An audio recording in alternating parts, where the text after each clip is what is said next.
शीतल और अभिमन्यु की शादी को 5 साल हो चुके थे, लेकिन अभी तक उनका कोई बच्चा नहीं हुआ था।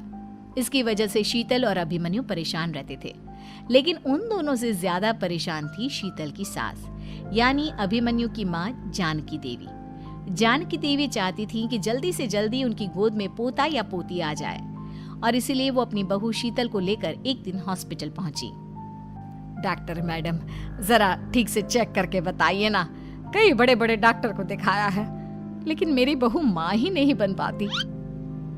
मैंने शीतल को बहुत अच्छे से चेकअप किया है। देखिए, बात यह है कि शीतल के अंदर माँ बनने की कैपेसिटी नहीं है। ये आप क्या कह रही हैं डॉक्टर साहब? कोई तो इलाज होगा ना, कोई दवाई दे दीजिए। देखिए, कुछ प्रॉब्लम ऐसी होती है जिनका कोई ट्रीटमेंट नहीं होता। आई एम सॉरी टू से, लेकिन शीतल कभी माँ नहीं बन सकती, क्योंकि उसके यूट्रस में अंदर से ही कुछ प्रॉब्लम है। घर आने के बाद क्या हुआ माँ? कहाँ लेकर गई थी आप शीतल को? अरे कहाँ लेकर जाती, डॉक्टर मैडम के पास ले गई थी, लेकिन तेरी बीवी तो कभी माँ बन ही नहीं सकती। मम्मी जी, इसमें मेरी क्या गलती? अगर अंदर से कोई प्रॉब्लम है तो उसमें मैं भी कुछ नहीं कर सकती। जानती हूँ, ये बात डॉक्टर के मुंह से सुन चुकी हूँ। अब दोबारा मेरे सामने इस बात का गाना मत गा। अरे माँ, परेशान होने की जरूरत नहीं है, हम सोचते हैं ना कुछ। अरे क्या सोचेगा तू? जब डॉक्टर कह चुका है कि तेरी बीवी माँ नहीं बन सकती, तो बता क्या सोचेगा तू? कहाँ से लाएगा बच्चा?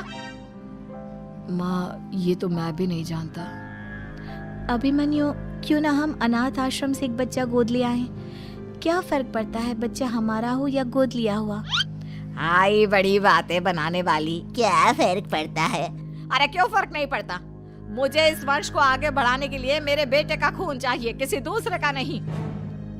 लेकिन माँ, आप जानती है कि ये अब पॉसिबल नहीं है। मैं कुछ नहीं जानती। मैं किसी पराये की औलाद को इस घर में अपना पोता या पोती बन के बढ़ता हुआ नहीं देख सकती। मेरा वंश मेरे बेटे के खून से ही आगे बढ़ेगा। लेकिन मम्मी जी, ऐसा कैसे हो पाएगा? आप अच्छी तरह जानती है ना, मेरा और अभिमन्यु का बच्चा नहीं हो सकता। तो मैं अपने बेटे की दूसरी शादी करवाऊंगी, और अपनी दूसरी बीवी से ये मुझे बच्चा पैदा करके देगा। ये आप क्या कह रही हैं माँ?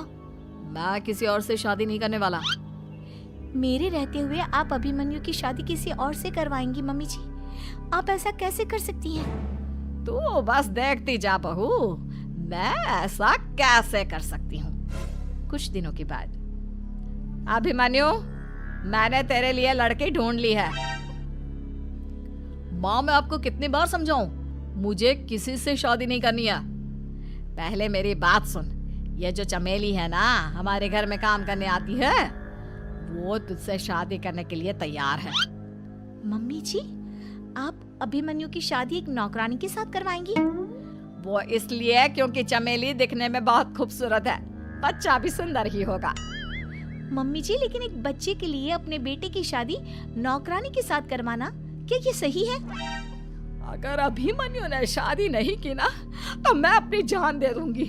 अब देख लो, अगर तुम्हें अपनी माँ की जान प्यारी है तो तुम्हें इस नौकरानी के साथ शादी करनी ही होगी। इस तरह जानकी देवी अपने बेटे अभिमन्यु की शादी नौकरानी चमेली के साथ करवा देती है। कुछ दिनों के बाद, नौकरानी से मालकिन बन के तो मजा आ गया। अब तो मैं इस घर की मालकिन हूँ। देखो, अपने आप को ज्यादा मालकिन समझने की कोशिश मत करो। एक बार तुम्हारा और अभिमन्यु का बच्चा इस दुनिया में आ जाए, उसके बाद तुम इस घर से हमेशा के लिए चली जाना। अरे जाओ जाओ, किसी और के आगे बातें बनाना। एक बच्चा तो पैदा नहीं कर सकी, बढ़िया आई। जाओ, जाकर मेरे लिए कॉफी बना कर लाओ। नौकरानी मैं हूँ या तुम? मम्मी जी, देखिए ना शीतल मुझसे किस तरह से बात कर रही है। शीतल, तुम्हें पता है ना चमेली प्रेग्नेंट है, मेरे बेटे के बच्चे की माँ बनने वाली है। वो जैसा कहती है वैसा करो। लेकिन मम्मी जी, वो मुझे नौकरों की तरह ट्रीट कर रही है। अरे तो करेगी ना, वैसे भी बहू तुम हो किस काम की? एक बच्चा तो पैदा नहीं कर सकती। जाओ, अब घर के सारे काम करो और चमेली को आराम करने दो। थैंक यू मम्मी जी, भगवान आपका भला करे। आप नहीं होती तो मैं नौकरानी से महारानी कैसे बनती? देखो, तुम्हें जो चाहिए सब मिलेगा। खूब खाओ पियो, मजे की जिंदगी जियो। लेकिन बस मुझे एक बच्चा पैदा करके दे दो। कुछ दिनों के बाद, मम्मी, बच्चे के लिए आपने मेरी शादी चमेली के साथ करवा तो दी, लेकिन दिन और रात का चैन मिट गया है। सारा दिन शीतल और चमेली की बहस चलती रहती है। अब शीतल को इस घर में रखने से क्या होगा? मैं तो कहती हूँ उसे घर से निकाल दो, है भी किस काम की। मैं ऐसा नहीं कर सकता माँ, वो मेरी पत्नी है, उससे बहुत प्यार करता हूँ मैं। तुम्हारी पत्नी चमेली है, चमेली, उससे प्यार करो। अरे तुम्हारे बच्चे को जन्म देने वाली है वो। अभिमन्यु, मैं खुद ही इस घर से चली जाती हूँ। वैसे भी अपने ही घर में नौकरों की तरह रहकर परेशान हो चुकी हूँ। घर की नौकरानी मेरे ऊपर हुक्म चलाती है, वो तुम्हारी पत्नी बन चुकी है। अब मेरा इस घर में क्या काम? अभिमन्यु के बार बार रोकने पर भी शीतल उस घर से चली जाती है। कुछ दिनों के बाद चमेली एक बच्चे को जन्म देती है। भगवान ने मेरी सुन ली, मेरे बेटे का घर भर गया, उसका अपना बच्चा इस दुनिया में आ गया। मम्मी जी, बच्चे को हाथ लगाने से पहले मेरी एक शर्त सुन लो। तुम कहना क्या चाहती हो चमेली?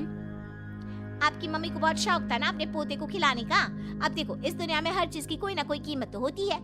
तुम अपनी आधी प्रॉपर्टी मेरे नाम कर दो, बच्चा तुम्हारे नाम। अरे लेकिन मैंने अपने बेटे से तुम्हारी शादी करवाई है, अब ये सौदेबाजी कहाँ से आ गई? जो औरत अपनी बहू को घर से निकाल कर एक नौकरानी के साथ अपने बेटे की शादी करवा दे, वो तो सौदेबाजी कर ही सकती है ना। उसका कैसे भरोसा कर सकते हैं? मुझे बस आप लोगों की प्रॉपर्टी चाहिए, उसके बाद ही बच्चे को आप हाथ लगा सकते हैं। मैंने कहा था ना मम्मी, आप गलत कर रही हैं। देखिए, उसका नतीजा आपके सामने है। जब शीतल को पता चलता है कि अभिमन्यु और चमेली का बच्चा दुनिया में आ गया है, तो वो अपने घर पहुंचती है। अभिमन्यु, कहाँ है आपका बच्चा? क्या मैं उसे देख सकती हूँ? कुछ भी मत पूछो शीतल, माँ की हुई एक गलती हम लोगों पर भारी पड़ रही है। वो नौकरानी अपनी औकात पर आ गई है और अब हमसे अपनी आधी प्रॉपर्टी मांग रही है, वो भी बच्चे के बदले में। एक बात कहूँ अभिमन्यु, आप उससे कुछ भी देने से मना कर दो।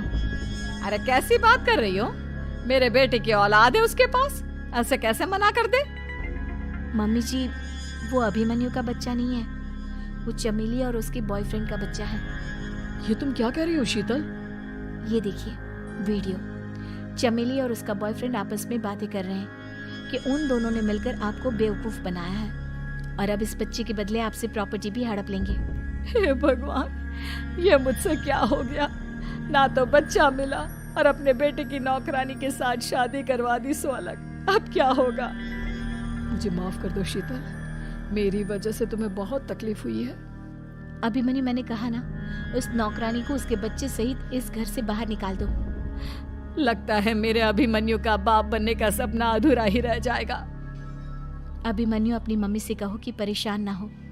आपको याद है, एक बार हम एक IVF सेंटर गए थे, मैंने फिर से वहां जाकर बात की थी और आपको पता है, इस बार मैं प्रेग्नेंट हूँ, क्योंकि हमने वहां पर प्रोसीजर करवाया था जिसकी वजह से मैं प्रेग्नेंट हो गई थी। और इस बात का पता मुझे बस कुछ महीने पहले ही लगा है। हमारा बच्चा इस दुनिया में आने वाला है अभिमन्यु। मुझे माफ कर दो शीतल बहू, मुझसे बहुत बड़ी गलती हो गई। कोई बात नहीं माँ, लेकिन अब हमें उस धोखेबाज नौकरानी को इस घर से बाहर निकालना है और इस घर की मालकिन को वापस घर लाना है, वो भी अपने बच्चे के साथ।